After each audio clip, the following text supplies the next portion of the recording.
Oke guys, kembali lagi dengan saya Hansen. Hari ini saya akan memberikan sedikit tips and tricks tutorial bagaimana sih caranya kalibrasi statis dan dinamis Juken CVT. Simak terus video ini ya. Jadi kita di sini sudah ada NMAX Turbo beserta dengan perangkatnya, laptop, aplikasinya BRT Super App versi 2.11. Nah, ini bisa di-download di webnya BRT Plaza ya. Jangan lupa harus sudah menginstal USB kuningnya ya, driver USB kuningnya. Terpasang di sini. Di sini kabel programnya juga sudah terpasang ya. Di sini nyalakan kunci kontak motor. Lalu kita masuk ke perangkat yang di laptop, kita detect device. Perlu diperhatikan bahwa untuk pengguna Juken CVT ini wajib melakukan pergantian per CVT dan mangkok per yang sudah kita sediakan ya di setiap pembeliannya Juken CVT.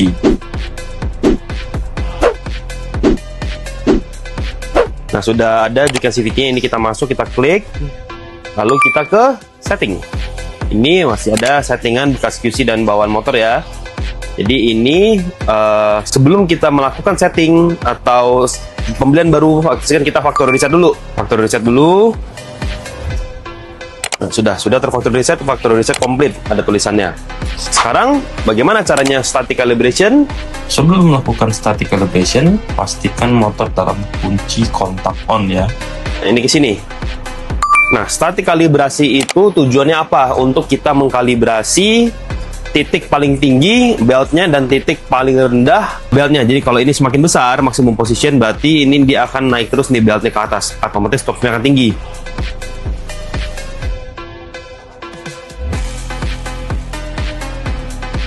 Angka yang tertera pada kolom ini puli standar merupakan angka dari puli dan belt bawaan motor standar.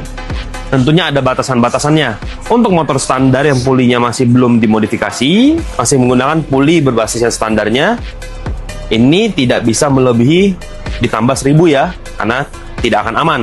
Jadi di sini saya mungkin hanya akan menambahkan menjadi 33.000 ya. Sama untuk yang minimumnya itu, artinya yang paling bawahnya itu juga tidak boleh lebih dari 1000 pengurangannya. Jadi plus minus 1000, jadi bisa pakai ukuran segini saja. Untuk kalau pulinya standar, sudah kalibrasi, save setting. Ini karena saya sudah mengetahui posisi paling atas dan paling bawahnya untuk motor standarnya ya. Ini bisa diikuti, ini aja tips and tricks sedikit contekan. Nah, itu tadi kita baru saja memberitahu Juken CVT kalau posisi paling tinggi dan paling bawahnya itu ada di mana.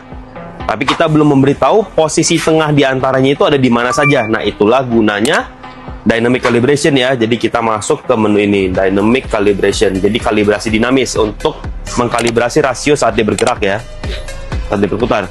Untuk ini pastikan motornya menyala. Nah, motornya menyala. Pastikan juga ya, traction controlnya dimatikan dulu. Nah, sudah dimatikan. Pastikan roda tidak menyentuh tanah ya. Pastikan roda tidak menyentuh tanah. Ini kita sudah siap. Nah, lalu kita mulai start kalibrasi. Nah, pastikan sudah ada warningnya ya. Make sure to clear behind the wheel. Atau harus bebas ya, rodanya tidak ada terkena kontak apa-apa. Karena harus kita gas. Nah, kita konfirmasi. Nah, ini kita harus kita gas dan tahan dia di atas 4000 rpm. Kita konfirmasi, lalu langsung saja digas di atas 4000 rpm agar dia bisa mengkalibrasi.